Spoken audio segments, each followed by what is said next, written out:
morning, everyone. Today, we will delve into our next topic, focusing on the chemical formula, chemical names, the structural formula of compounds, as well as the proper methods for writing them.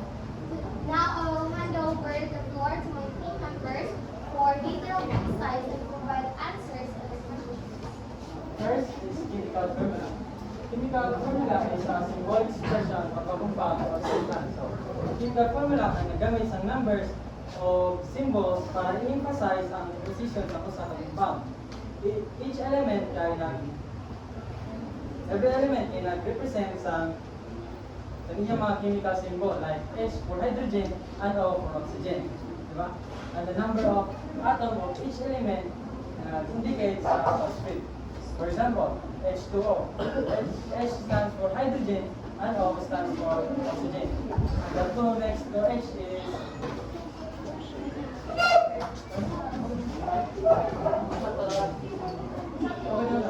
and ang tingabasa lang to next to H again kaon sa speed, di ba? Kano siya shows na siya ka ara ito ka hydrogen atom sa ka oxygen.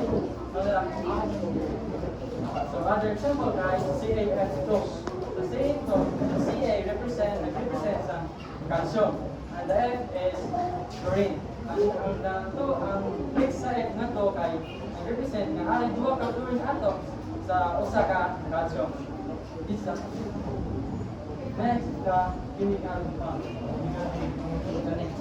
Chemical name is a scientific name given to a chemical accordance with the mean system developed by pure and light.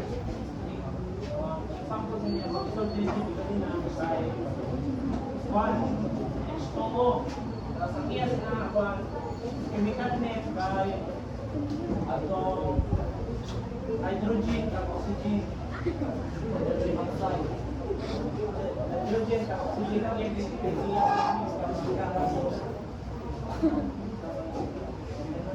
may katuwa kay Juan chloride.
Tapos ang chemical name kay calcium chloride.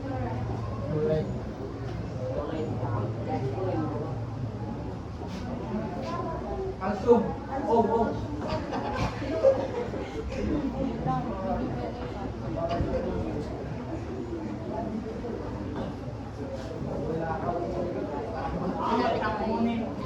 Kaya one chemical name.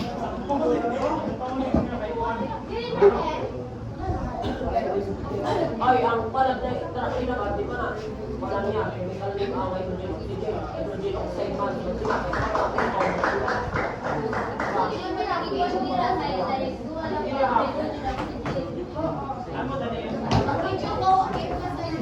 Yung mga tao na tubig sa pan, hydrogen oxygen.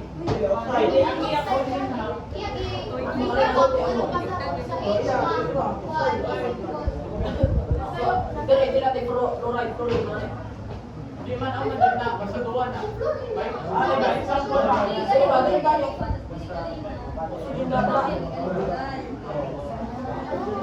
Ay, ang panin ninyo. Tuman. Nakto lang yan. Tuman. Ano ba yung sa Chloride.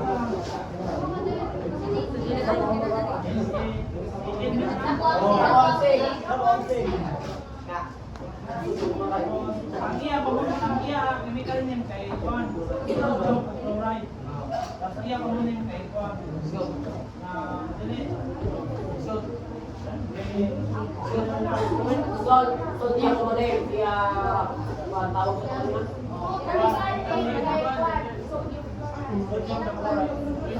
Sodium chloride is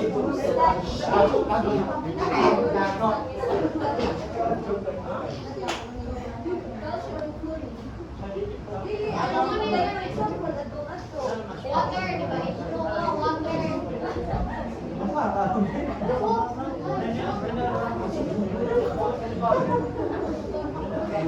Umunin ba? Gamitin ng pag-agaw, di ba?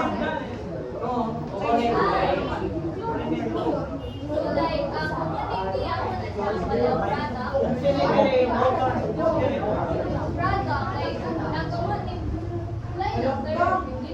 Kaya kununin niya. Mata pagyapon ng sodium chloride. Kaya kununin isol. Umunin ba? Sila man ayaw ang team. Oo, sakto. Gamitin ng pag-agaw ba? Sa akin sila ni Aron na sumupay sa pagdaan mo ito, sodium chloride.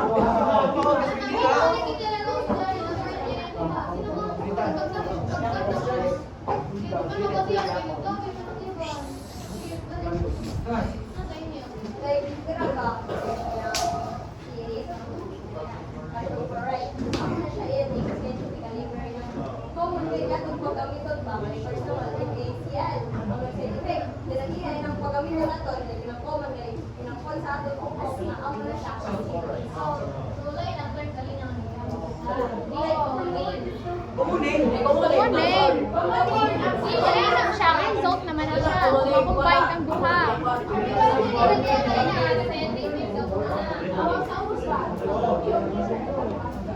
Kakalok na chemical name kay sodium chloride.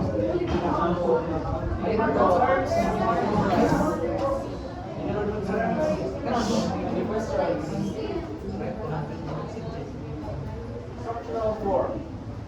Sa graphical representation, structural formula is a graphical representation of the molecular structure showing how the atoms are possibly arranged in the three-dimensional space. So,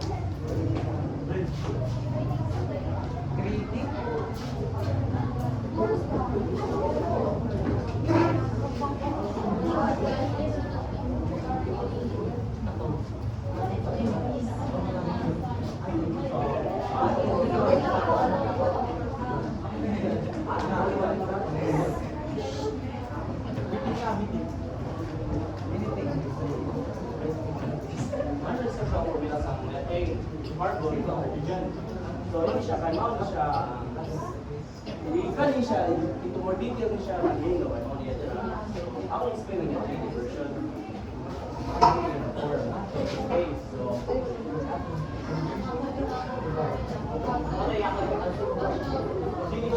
carbon, Siya ang ipagtalang carbon.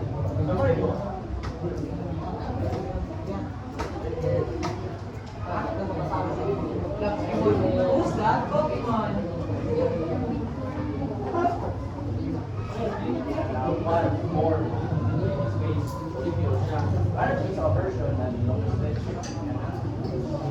Kasi may katilig dito ang basa.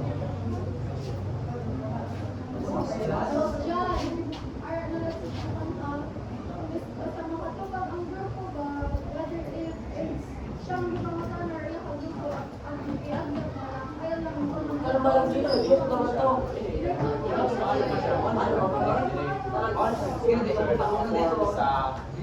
Sa chemical methane, so wala mo niya carbon, o hydrogen, kung hindi ang concept niya, parehas ko kan Lindell.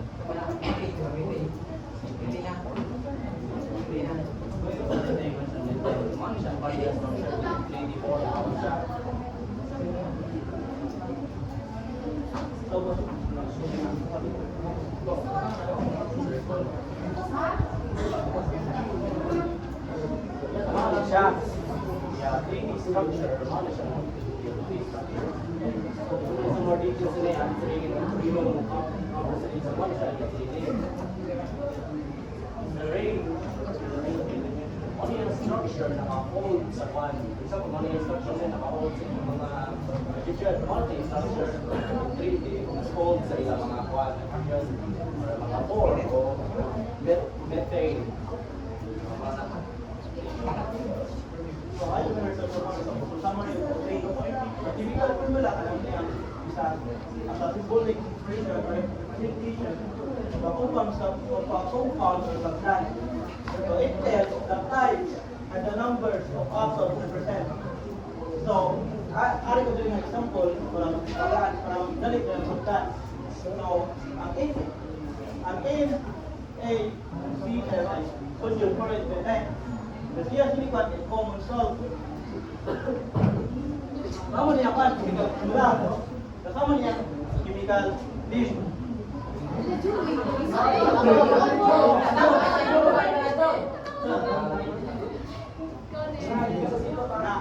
Yang niya chemical formula kasama niya kan chemical list. Common.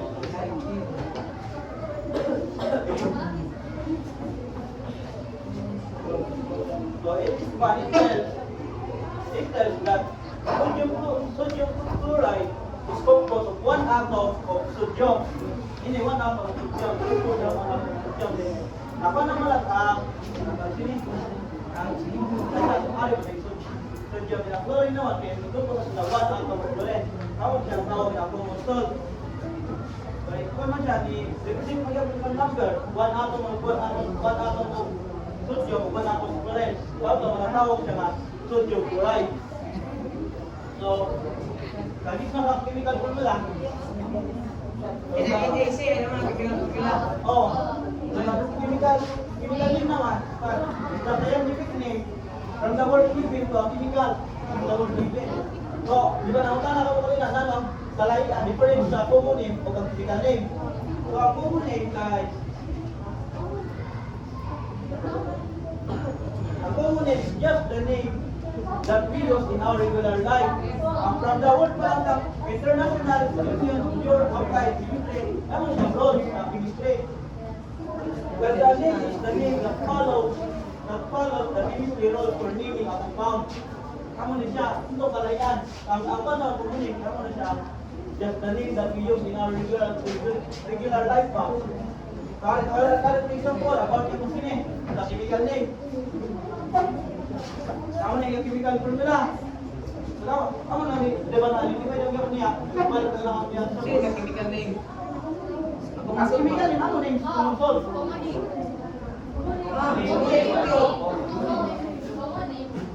yung chemical name.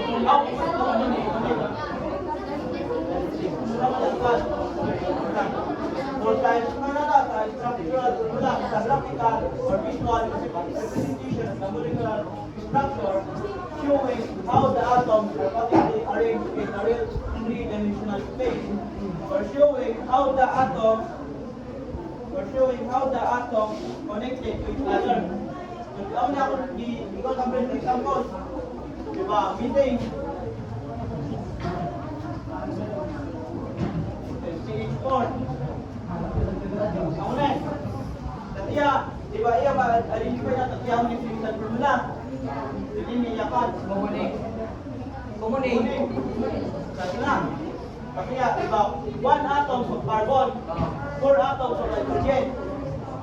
Ina, ang ining line, if nag-represent siya ng badge, we will discuss na din na sa compound, authorized ka lang without that. Ang badge, na nag-represent siya, amo na siya, mo-hold sa kan ba? Mo-hold or ang atoms parang bukan siya, kung kaya kung isa ba? So, Ang badge pwede maputol. Ang badge pwede maputol. Hindi. So, dahil chemical, Hindi pwede maputol. Hindi na. mapupag man siya, hindi na siya mag-form ng kan ba? Kaya, Pero pwede siya maputol. Pwede siya. Ang tanong. Ang badge. Oo. Ano siya? so, naman ka natawag ng kaninang ipakita ba? Siya po, inang-methane, CH4. Pagpuntan ko sa ka-hydrogen, kina siya methane. Kaya mapuntan ba? Maputan, oh. Mapuntan. Wala ka nang pala nung kita nung kanina ba, kung H2, di ba? Di ba H2 ta, tapos H, dire O, dire H. Ano ang di ba? Balik ano ba? Ako na lang magputol ba? Anak, dito ini siya, ako siya, nag-represent ng band. So ang band, kaya ano siya, chemical band sa reaction between atoms or ions that hold them together in a molecule.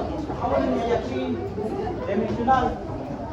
3-dimensional. Okay. Ang compound can chemically separated, so pwede na Pwede ko putol lang. Oo. So kung may balance sila sa compound, dito sa compound.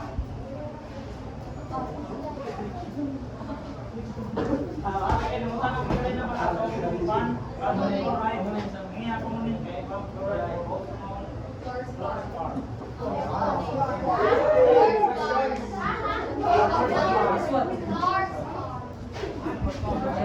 Ang salagaw, Fluorspar.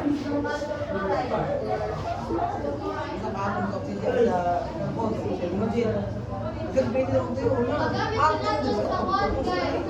Sa aluminum, sa gasoline, sa insulating coils, sa refrigerators, dehydrantors, Gets na? Any questions?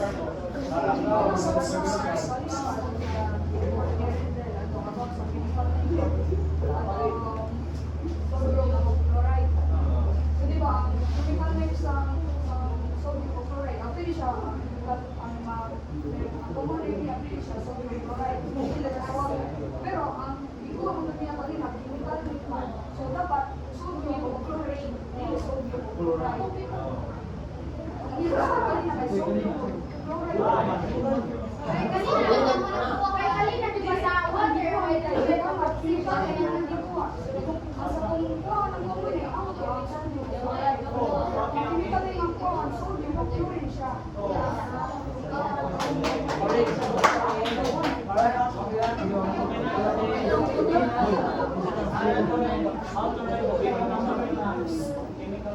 Di ba? Hindi ako ang isang spec. Ako nga rin, chip. Okay, sakto mo ako. Sakto mo. Sabi niya. Dili, sa sodium chloride, guys, compound ako. di ba? Compound naman ang chemical Compound name. naman ang compound. Isang Di ba, buwan kaya sa sila nagkuha ka Para sa sa sodium Para dyan lang, palangan sa parang di ako siya, sodium sipin na chloride na siya. Di compound naman. Oo, hydrogen oxide. So, bali, ang sa water,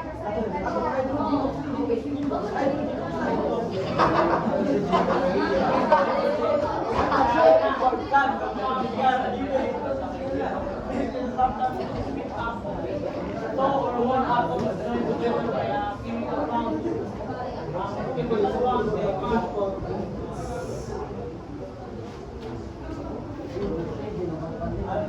general term of the force holding atoms together in any compound ang bulot ko. Hanggang i-panda sa example ni isa ba?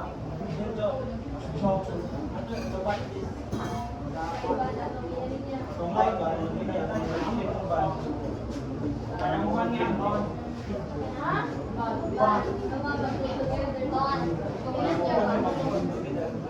So, compound, this is a substance made up of two or more atoms joined together by a chemical bond. So, kung ang pasabot ng chemical bond, ano na siya ang general term, like, ano na siya ang forces na nag-hold sa atoms together. And ang compound, like, makasified na siya into two. Magbase siya sa nature, sa atoms, o sa intramolecular bond na nag-exist between sa atoms. So, ang duha ka classification of compounds is ionic compound and covalent compound. So, when we say the ionic compound, it is formed between a metal atom and a non-metal atom. So, like, example din, ang metal atom is sodium, tapos ang non-metal atom is chlorine. So, ano siya? Ionic compound na siya kay nag-form na ng metal atom o ang non-metal atom. Tapos, ang ionic bond is a type of intramolecular bond. So, mag-bond ka muna ng intramolecular bond. Ano na siya, like, bond gani nga nag-hold sa mga, nag-hold sa atom, to gani together in a single molecule. So, amo ni siya ang intramolecular bond. So, di ba, may duha ka type ang intramolecular bond. Mao na siya ang ionic bond o ang covalent bond. So, ang ionic bond is a type of intramolecular bond exists between the atoms due to the presence of ionic charges. So, ang ionic bond, mao ni siya if may presence of ionic charges. Like, ang ionic charges naman, kaya nag-refer siya sa electrical charge that an atom or molecule carries after it has either lost or gained electrons to form an ion. So if an atom loses one or more electrons, it has more protons than electrons, resulting in a positive ionic charge. This ion is called cation. Like dire, ang sodium, nag-loss siya sa usa ka electron. Di ba ang electron negative? Ang proton ay positive. So kung nag-loss gani siya sa usa ka buong electron, it becomes a sodium ion with a charge of +1. Mo ni siya, ginawag siyang cation. Tapos, ang kini naman, if an ion gains one or more electrons, it has more electrons than protons, resulting in a negative ionic charge. This ion is called anion. So like dire, di ba, nag-gain na siya sa usa ka electron. So it becomes a chloride ion with a charge of -1. So, matawag siyang ionic bond kung may presence of ionic charges. Like, paghatag o pag-loss sa mga ions. Magsagdan ka, Guys, sir, di ba? Kasi nag-ibig ako, ang ionic bond, ang covalent bond, okay, example siya sa, type siya sa intramolecular bond. ang intramolecular bond, may type na siya sa usa ka chemical. Di ba may chemical bond? Sila tanan. Nga, kung sa ka-type sa isang chemical bond, may intramolecular bond. Ang intramolecular bond, are siya ionic o covalent bond. So, ito mo? Ano ba?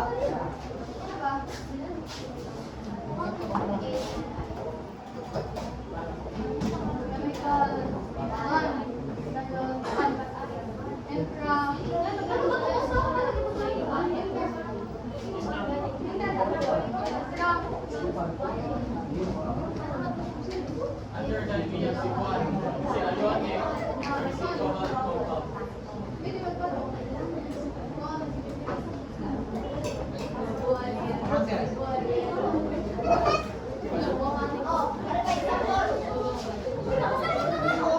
About sila eh. Questions? Sir, naman na. Form between metal atom and non-metal atom. Ang ionic compound, ionic bond with the presence of ionic charges. Like itong mag-loss o mag-gain sa atom ay like charges. Basta ka ninyo, Pa kamo guys? Dito pa kamo. Makita lagi, mag-download gusto mo. Wala tayo nag-iwi. Nakatawag na.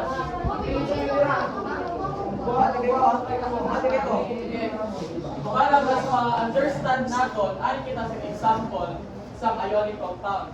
So di ba, ari pa rin sa definition, ang ionic compound nag-form siya between metal atom and non-metal atom. So, atong example, ari, si sodium, kaya usa na siya ka-example sa metal atom. Then ang atong non-metal atom, ang na si chlorine. So, para masabtan niyo natin siya, kumato.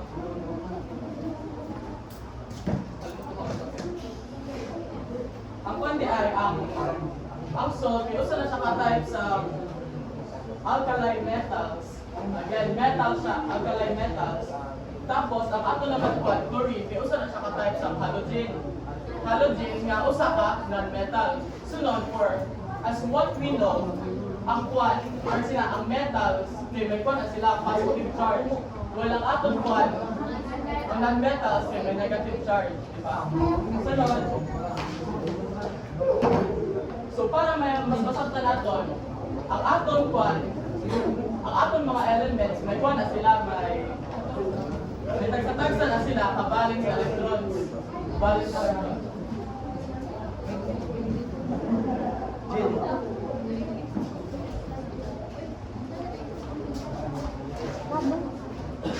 Okay. So ang atom kwan, ang atom sodium, di ba? Nag-contain na siya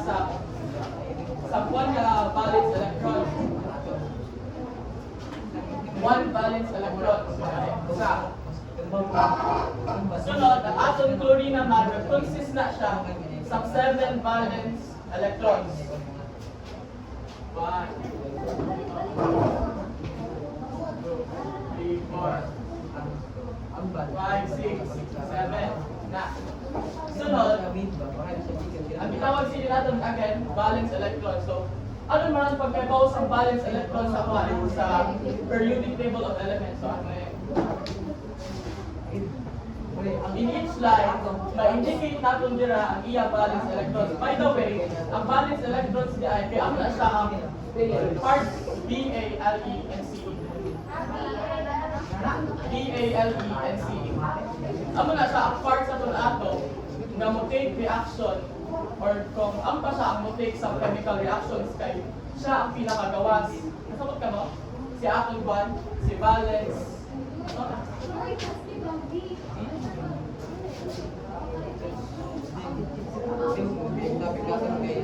Oy, atong swap nilinitan kanina, mag-drawing ka na dire.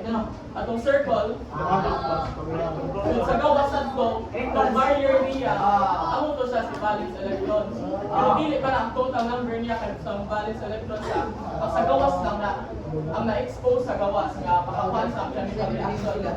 So, diba, ang atong sodium, kay positive na siya, kay more metal na siya. So, the atong chlorine, may non-metals, then negative. Oo, ang magagawa siya kay diba, sa akong example kanina. Kaya, sa first line, ang iya valence electron, 1. Sa second, 2. So, dili, skip din natin kay space pa sa akong nagitan, lisod ako doon eh. Sunod, dili na, 3, 4, 5, 6, 7, 8. 8 na sa muto, okay? Sunod, diba, may usap kita din ka positively charged ions. Ano to? Sunod, kwaon eh, so characteristics di ay isang metal nga muhatag sa positively charged ion na doon sa negative. Sabot ka mo, ngari sa aton chlorine, kay ang chlorine naton or ang non-metals, siya ang mudawan. So ang aton Na, diba? Na lang na siya, ano na eh. So dili siya, mahimo na siya eh. 8 na dira ang iyak 1. Na to? Ang iyang valence electrons. Sunod, usa na lang siya. So, kung mahitabo sila, usa na lang sa kabuo, mahimo na siya, amo na ni. Mahimo na siya positively charged. Sunod ka mo.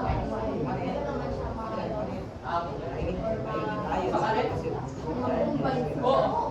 Mawa na siya, kung iya na ihatag, pwede ba? Sa akong pag-isolve kanina, ang metal, iya pinaka-characteristics, nga ihatag niya sa non-metal, iya ay positively charged ion. Sunod, ano to? Ang atong chlorine, nang nahiwan siya negative, kay nahiwan siya negative, kay ang atong ang atong valence electrons, 7 di ba ito siya? Sunod, ang atong sining proton slot kay 8 man. So, 7 plus 1 equals to 8. So, stable na siya. 8 na ang atong electrons, 8 na lang ang atong protons. So, ngayon na siya negative. Then, ikuman sila, atong mabantayan, ganun ba, ilahit sila sa side, positive and negative. So, different nga kwan, different nga sides, mag-attract na sila to each other. That's why, ano rin, may plus din eh. So, and then, mag-form na natin ang atong sodium chloride, or commonly known as salt. Ano ka sa kutsinipa?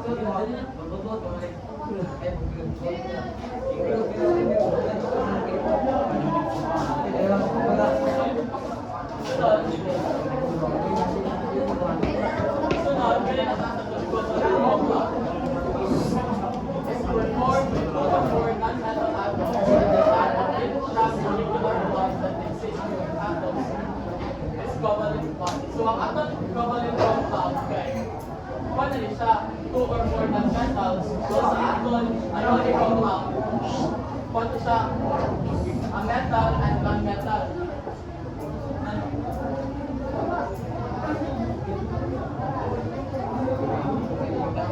Apat sa naman eh. Gusto mong apat, no? Sabihin na kayo.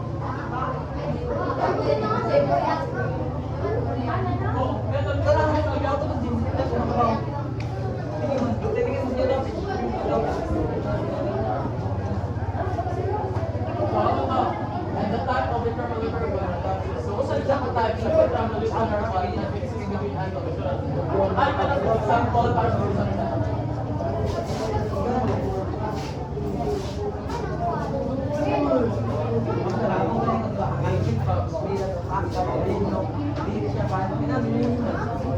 Pinali kita, ako na din ang last na example sarap. So, illustrative examples ng covalent compound. Covalent compound is the carbon tetrachloride. So, ako din siya magmasulat. So, may 4. Meaning sa tetra kay having 4 parts ha. So, ayun siya, makita. So, sa ining nga compound, ang usa ko ng mga carbon like is bonded to 4 chlorine atoms. So, how many siya? So, ang tawag sining covalent lines ba? Ang mga covalent bonds. Get? Get? Ako na. Oh, get ka? So, ini siya, each bond kay each carbon atom shares one pair of electrons with each chlorine atom. So, ang electron niya ay ako sabi ko na is a tiny particle of the matter that is smaller than an atom and has a negative electrical charge. So, ini siya. Ang each chlorine atom guys, kaya siya 7 electrons. Pero sa ikuti kanina ni Rino ba? 1, 2, 3, 4, 5, 6, 7. Yung makita na itong sika 7, ang chlorine. So, ang yung pasabot may 7 siya ka-atom. Yes ka? At first kay Rino kanina ba? Dahil ang carbon naman may upat siya magpulo kay 1, 2, 3, 4. Dahil natin makita sa upper part. Sa first table na support siya sa iya. Electrons ba? Namin ang gusto nito. So, ini. So, diba? Seven siya diri na. 7 siya diri na 4. So, each chlorine atom has 7 electrons in its outer shell and needs 1 more electron to complete its octet. Ang octet ay ang rule para ma-explain nga ini siya nga compound kay stable gani. So, tanan compound kay dapat may 8 siya ka electrons ba?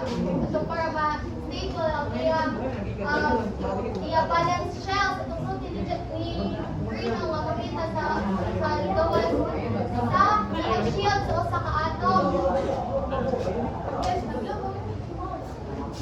Sunod guys, the carbon atom has 4 electrons. So, di ba nagsultin ko dapat nga 1 may 8 siya.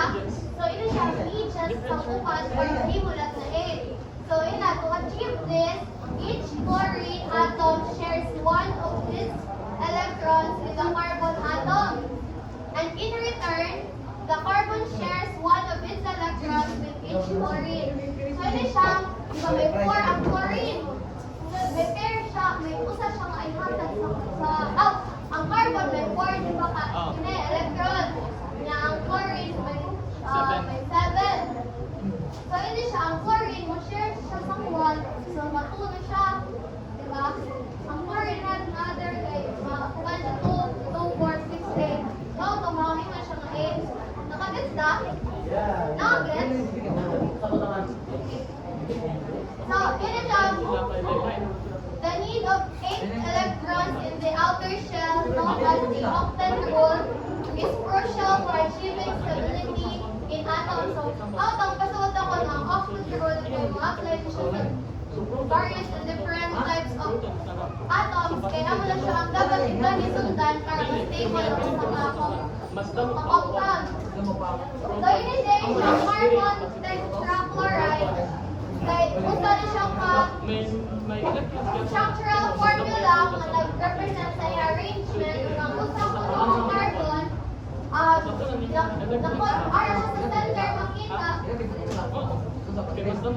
Center makita ang carbon. Oo, okay, different one.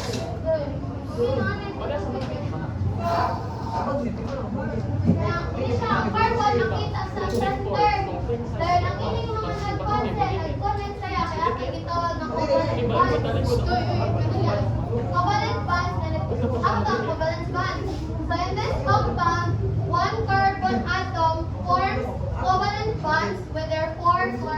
atoms. The structural representation shows that carbon atom at the center connected to each chlorine atom through a covalent bond. So in writing the chemical formula, structural formula, as well as the chemical name of a given compound, you must determine first the intramolecular bonds that exist between atoms of compounds. Kaya kita, para may classification of compounds, which are the ionic, compound, and covalent compound. Para